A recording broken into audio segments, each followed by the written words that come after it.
இன்றைய அனுதின மன்னா நிகழ்ச்சிக்கு நண்பர் சுவிச ஜெபக்குழு உங்கள் யாவரையும் வரவேற்கின்றது.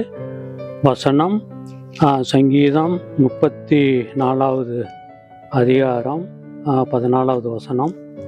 தீமையை விட்டு விலகி நன்மை செய், சமாதானத்தை தேடி அதை தொடர்ந்துகொள். இந்த வசனத்தின் ஆதாரத்தில் நம்ம பார்க்கும்போது தீமையை விட்டு விலகி நன்மை செய்யணும். தீமையை விட்டு விலகிறது மட்டுமல்ல, நம்ம நன்மை செய்து கொண்டே இருக்க வேண்டியது அவசியமாக இருக்கிறது. அது மாதிரி தான் சமாதானத்தை தேடி அதை தொடர்ந்துகொள். ஒரு சமாதானத்தை தேடுறத கூடுமான வரையிலும் நீங்கள் எல்லாரோடும் சமாதானமாக இருக்க நாடுங்கள் என்று சொல்லி பவுல் அப்போஸ்தலன் ரோமர் 12:8 அவர் சொல்கிறத நம்ம பார்க்குறோம். அது மாதிரி கூடுமான வரை எல்லாரோடும் நம்ம சமாதானமாக இருக்க நாடணும். பணித்தளத்தில் நடந்த ஒரு சம்பவம், சொல்லக்கூடிய ஒரு பணித்தளத்தில் ஊழியம் செய்துக்கிட்டு இருக்கும்போது அந்த பகுதியில் உள்ள எல்லா கிராம மக்களும் ஞானஸ்தானம் எடுத்து இயேசுவை ஏற்றுக்கொண்டாங்க. ஆனால் 3 கிராம மக்கள் மட்டும் இயேசுவை ஏற்றுக்கொள்ளவே இல்லை. அவங்க குடி வெறியில் இருந்தவங்க. ஆனால் தொடர்ந்து அந்த கிராமத்துக்காக ஜெபம் பண்ணிக்கிட்டு இருந்தால் ஒரு நாள் வந்து ஒரு மரணம், ஒரு ஞானஸ்தானம் கொடுக்கறதுக்காக நாங்கள் ஆயத்தப்பட்டிருந்த ஒரு மனிதனுடைய மரணத்தின் நிமித்தமாக ஒரு பஞ்சாயத்து நடந்தது. அந்த 3 கிராமத்து மக்களும் கூடி வர்றாங்க. வந்த மக்கள் குடியில் தான் அவ்வளோ பேர் வந்திருக்காங்க. நாங்கள் பஞ்சாயத்துக்கு போயிருக்கோம், ஒரு 4 மிஷனரி போயிருந்தோம்.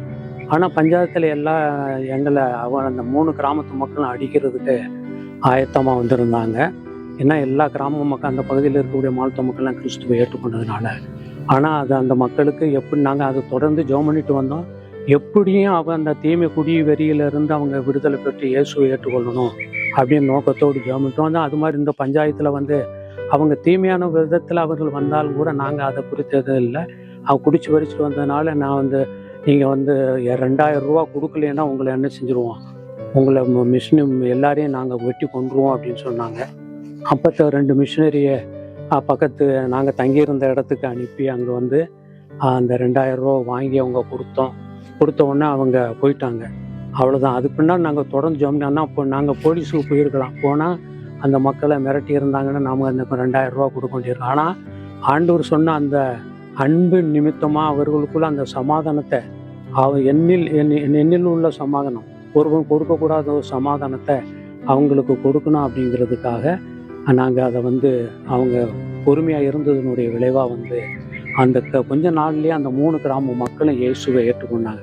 இயேசுவை ஏற்றுக்கொண்டு ஆண்டவரை ஆராதித்து வருகிறார்கள். அப்படியே நம்ம தீமையை விட்டு விலகிறது மட்டுமல்ல, நன்மை செய்ய வேண்டியது இருக்கு. நன்மை அது மட்டுமல்ல, நம்ம சமாதானத்தை தேடி அதை தொடர்ந்து நம்ம அதை சமாதானத்துக்கான காரியத்தை செயல்படுத்தும் போது ஆண்டவர் அதை ஆசீர்வதித்து நன்மைக்கு எதுவாக நடத்துகிறார். தேவன் தாமே ஆசீர்வதித்து தருவாராக. ஆமென். நல்ல ஆண்டவரே, அந்த அருமையான வேலைக்காக நன்றி. ஆண்டவரே, அந்த வசனத்தின்படி ஆண்டவரே எங்களை நீ நடத்த வேண்டும் என்று சொல்லி ஜெபிக்கிறோம். காரியங்களை வாய்க்கு பண்ணி நடத்தும். இயேசுவின் நாமத்தில் கேட்கிறோம் பிதாவே. ஆமென்.